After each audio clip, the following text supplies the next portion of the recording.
Oh, I hit the wrong button. I was supposed to hit the pause button instead. I hit the stop button. So now I have to start. Sorry about that. Because of the dog. You'd better get out of here, Harry, said Nick quickly. Filch isn't in a good mood. He's got the flu, and some third years accidentally plastered frog brains all over ceiling in Dungeon 5. He's been cleaning all morning, and if he sees you dripping mud all over the place. Right, said Harry, backing away from the accusing stare of Mrs. Norris, but not quickly enough. Drawn to the spot by the mysterious power that seemed to connect him with his foul cat, Argus Filch burst suddenly through a tapestry to Harry's right, wheezing and looking wildly about for the rule breaker. There was a thick tartan scarf bound around about his head, and his nose was unusually purple.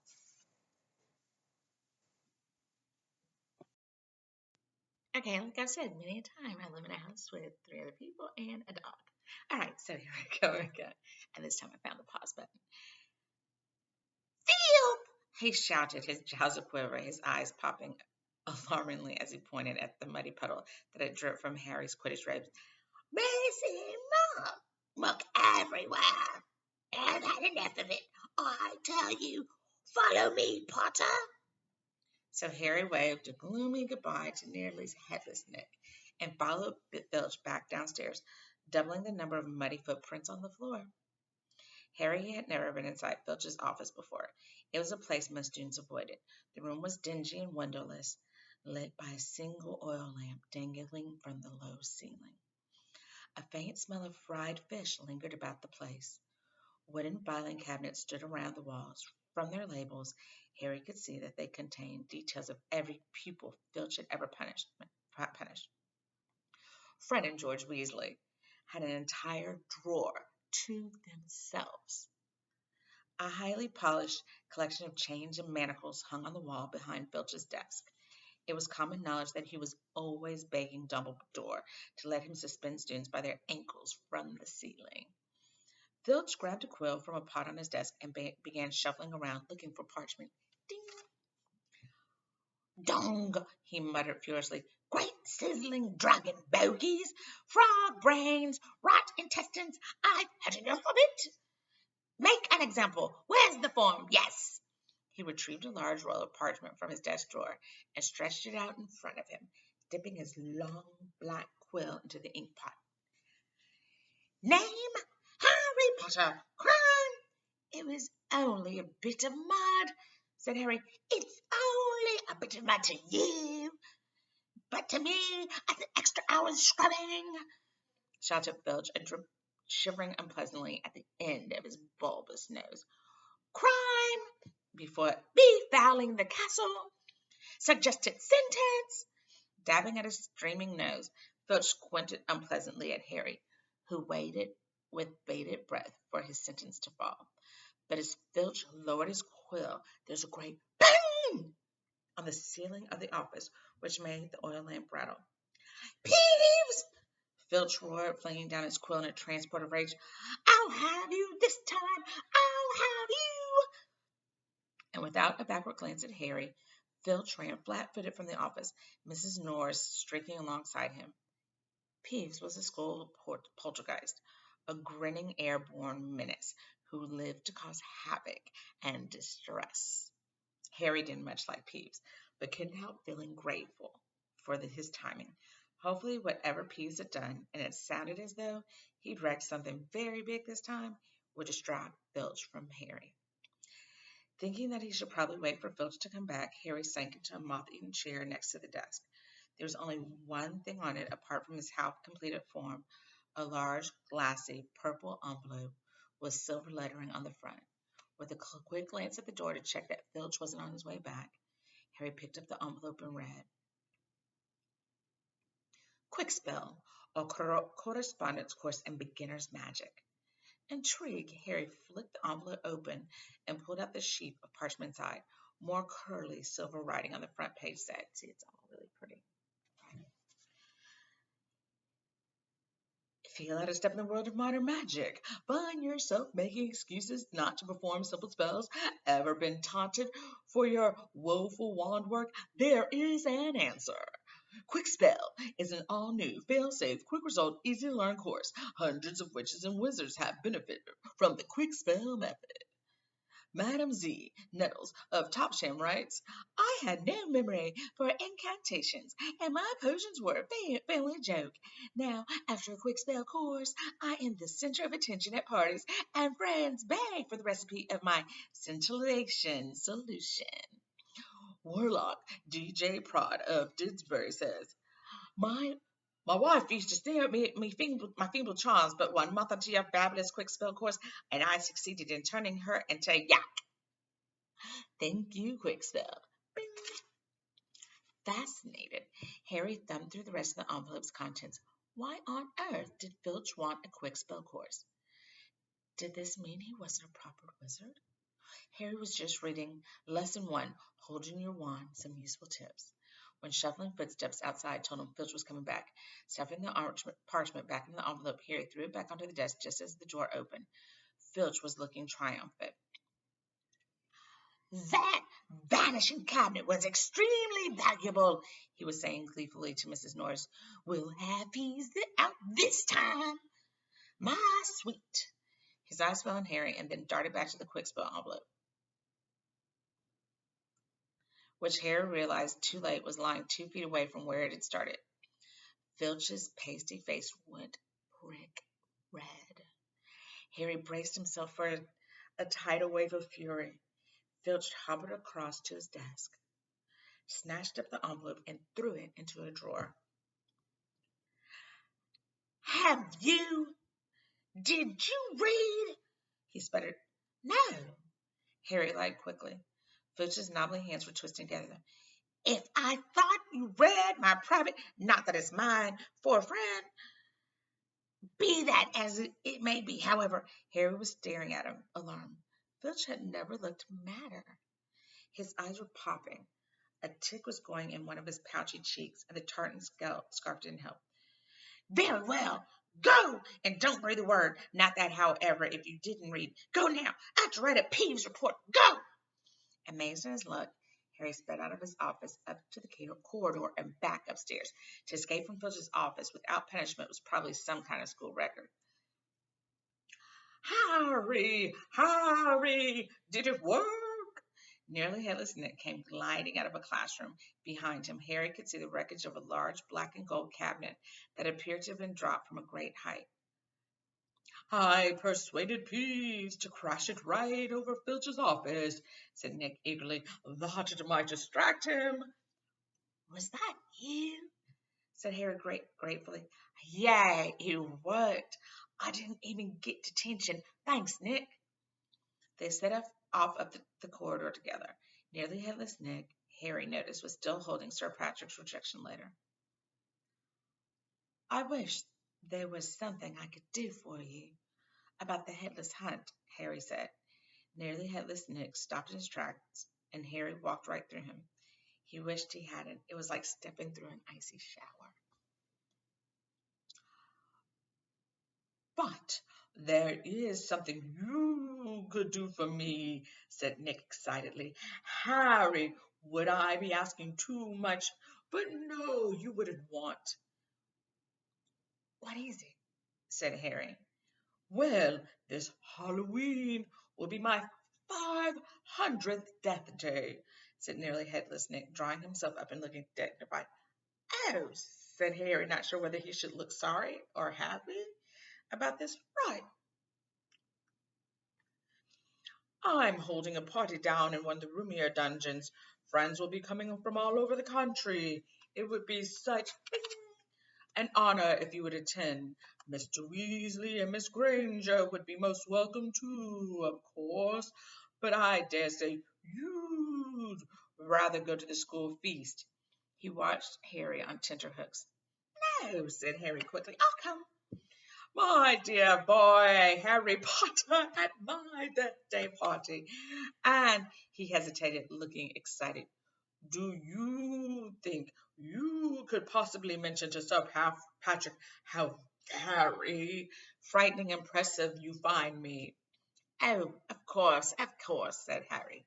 Nearly headless Nick beamed at him. A Deathday Party, said Hermione keenly when Harry had changed at last and joined her and Ron in the common room. I bet there aren't many living people who can say they've been to one of those. It'll be fascinating. Why would anyone want to celebrate the day they died? Said Ron, who was halfway through his potion's homework and grumpy. Sounds dead depressing to me.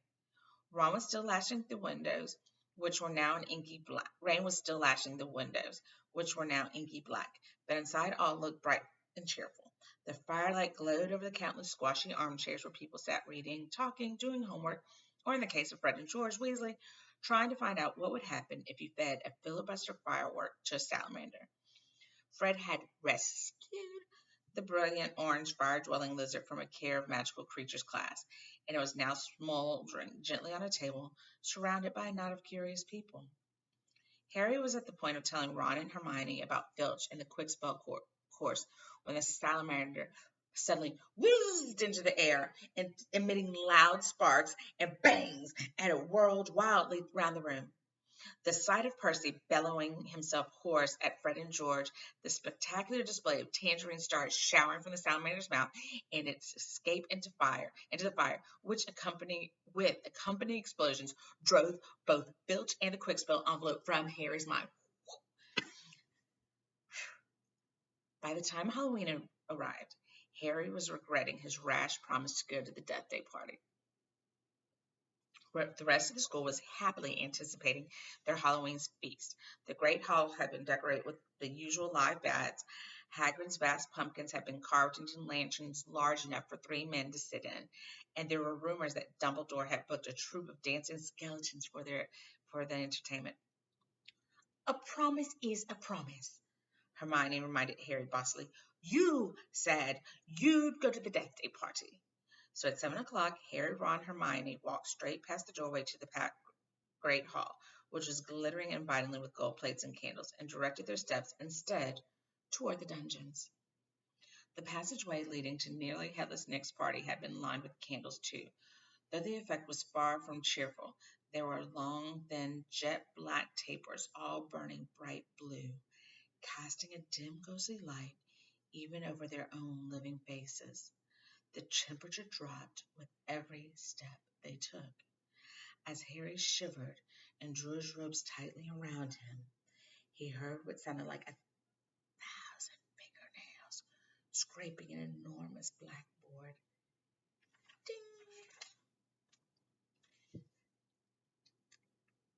Is that supposed to be music? Ron whispered. They turned a corner and saw nearly headless Nick standing at a doorway hung with black velvet drapes. My friends, he said mournfully, welcome, welcome. So please you could come. He swept off his plumed hat and bowed them inside. It was an incredible sight. The dungeon was full of hundreds of pearly white, translucent people, mostly drifting around a crowded dance floor, waltzing to the dreadful, quavering sound of 30 musical saws, played by an orchestra on a raised, black draped platform. A chandelier overhead blazed midnight blue, with 1,000 more black candles. Their breath rose in a mist before them. It was like stepping into a freezer. Shall we have a look around? Harry suggested, wanting to warm up his feet. Careful not to walk through anyone, said Ron nervously, and they set off around the edge of the dance floor. They passed a group of gloomy nuns, a ragged man wearing chains, and the fat friar, a cheerful Hufflepuff ghost, who was talking to a knight with an arrow sticking out of his forehead. Harry wasn't surprised to see that the bloody baron, a gaunt, staring Slytherin ghost covered in silver blood stains, was being given a wide berth by the other ghosts. Oh, no, said Hermione, stopping abruptly. Turn back, turn back. I don't want to talk to Moaning Myrtle. Who? Said Harry as they backtracked quickly. She haunts one of the toilets in the girls' bathroom on the first floor, said Hermione. She haunts a toilet? Yes, it's been out of order all year because she keeps having tantrums and flooding the place. I never went in there anyway, if I could avoid it. It's awful trying to have a pee with her wailing at you. Look, food, said Ron. On the other side of the dungeon was a long table, also covered in black velvet. They approached it eagerly, but next moment had stopped in their tracks, horrified. The smell was quite disgusting. Large, rotten fish were laid on handsome silver platters. Cakes, burned charcoal black, were heaped on salvers. There was a great maggoty haggis, a slab of cheese covered in furry green mold, and in pride of place, an enormous gray cake in the shape of a tombstone with tar-like icing forming the words, Sir Nicholas de Mimsey Porpington, died 31st October 1492. Harry watched amazed as a portly ghost approached the table, crouched low, and walked through it, his mouth held wide so that it passed through one of the stinking salmon. Can you taste it if you walk through it? Harry asked him. Almost, said the ghost sadly, and he drifted away.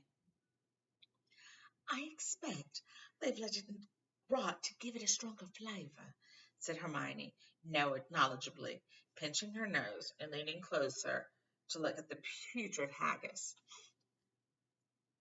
Can we move it? I feel sick, said Ron. They had barely turned around, and however, when a little man swooped suddenly from under the table and came to a halt in midair before them. Ding! Oh, I'm like, why is it so bright right there? It's this one. Okay. Hello, Peeves, said Harry cautiously. Unlike the ghosts around them, Peeves the poltergeist was the very reverse of pale and transparent. He was wearing a bright orange party hat, a revolving bow tie, and a broad grin on his wide, wicked face. Nibbles, he said sweetly, offering them a bowl of peanuts covered in fungus. No, thanks, said Hermione. Heard you talking about poor Myrtle, said Peeves, his eyes dancing. Rude. You was about poor Myrtle. He took a deep breath and bellowed, Oi, Myrtle! Oh, no, Peeves. Don't tell her what I said. She'll be really upset. Hermione whispered frantically. I didn't mean to. I don't mind. Hello, Myrtle.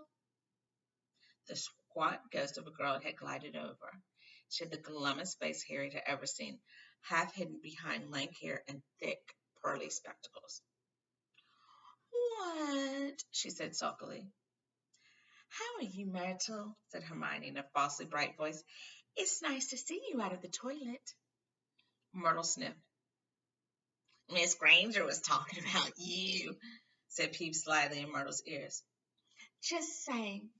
How nice you look tonight, said Hermione, glaring at Peeves.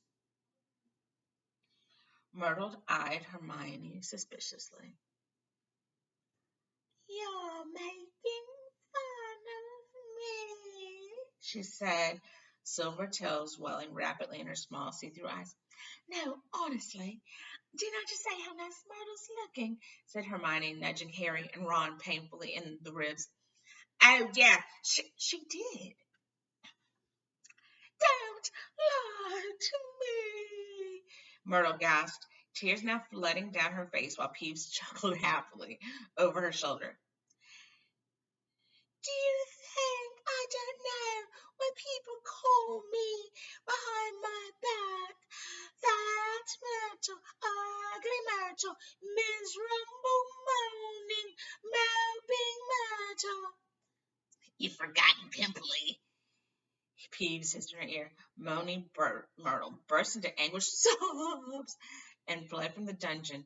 Peeves shot after her, pelting with her with moldy peanuts, yelling, Pimply, Pimply, Pimply, Pimply.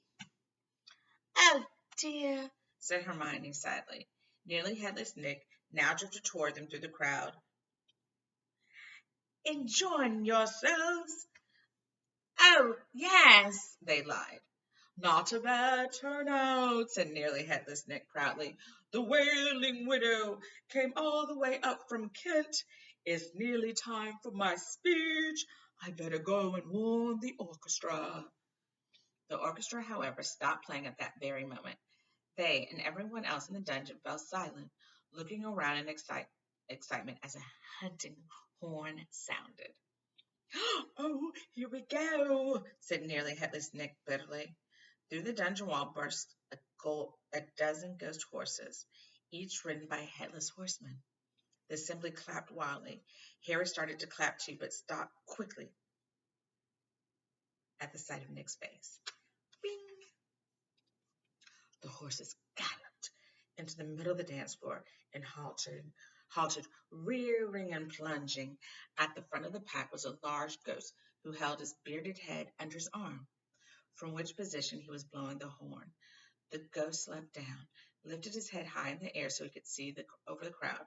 Everyone laughed and strode over to Nearly Headless Nick, squashing his head back onto his neck. Nick, he roared, how are you? Head still hanging in there? He gave a hearty guffaw and clapped Nearly Headless Nick on the shoulder. Welcome, Nick. Welcome, Patrick, said Nick stiffly. Liven, said Sir Patrick, spotting Harry, Ron, and Hermione, and giving a huge fake jump of astonishment so that his head fell off again. The crowd howled with laughter. Very amusing, said Nearly Headless Nick darkly. Don't mind Nick, shouted Sir Patrick's head from the floor. Still upset we won't let him join the hunt. But I mean to say, look at the fellow. I think, said Harry hurriedly at a meaningful look from Nick. Nick's very frightening, and ha! Yelled Sir Patrick's head. But he asked you to say that. If I could have everyone's attention, it's time for my speech, said Nearly Headless Nick loudly, striding toward the podium and climbing into an icy blue spotlight. My late lamented lords, ladies, and gentlemen, it is my great sorrow. But nobody heard much more. Sir Patrick and the rest of the Headless Hunt had just started a game of head hockey, and the crowds were turning to watch. Nearly Headless Nick tried vainly to recapture his audience, but gave up as Sir Patrick's head went sailing past him to loud cheers. Harry was very cold by now, not to mention hungry. I can't stand much more of this, Ron muttered, his teeth chattering as the orchestra ground back into action and the ghosts swept back onto the dance floor. Let's go, Harry agreed. They backed toward the door, nodding and beaming at anyone who looked at them, and a minute later were hurrying back up the passageway full of black candles. Pittin might not be finished yet, said Ron hopefully, leading the way toward the steps of the entrance hall, and then Harry heard it.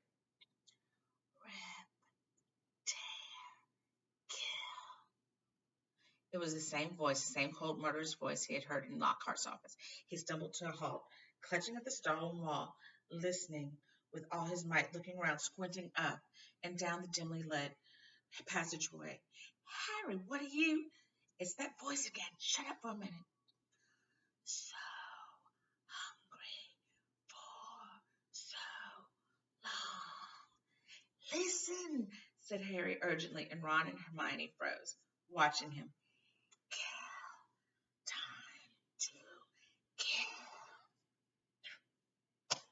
The voice was going fainter. Harry was sure it was moving away, moving upward. A mixture of fear and excitement gripped at him as he stared at the dark ceiling. How could it be moving upward? Was it a phantom to whom stone ceilings didn't matter? Bing! This way, he shouted, and he began to run up the stairs into the entrance hall. It was no good hoping to hear anything but hear. The babble of talk from the Halloween feast was echoing out of the great hall. Harry sprinted up the marble staircase to the first floor, Ron and Hermione clattering behind him. Harry, what are we? Shh! Harry strained his ears distantly from the floor above, and growing fainter still, he heard the voice. I smell blood.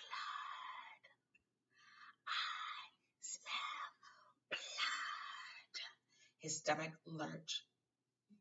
It's going to kill someone, he shouted, and ignoring Ron's and Hermione's bewildered faces, he ran up the next flight of steps, three at a time, trying to listen over his own pounding footsteps.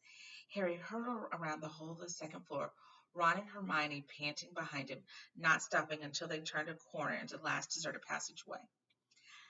Harry, what was that all about? Said Ron, wiping sweat off his face. I can't hear anything. But Hermione gave a sudden gasp, pointing down at the corridor. Look! Something was shining on the wall ahead. They approached slowly, squinting through the darkness. Foot-high words had been daubed on the wall between two windows, shimmering in the light cast by flaming torches. The Chamber of Secrets has been opened. Enemies of the air, beware.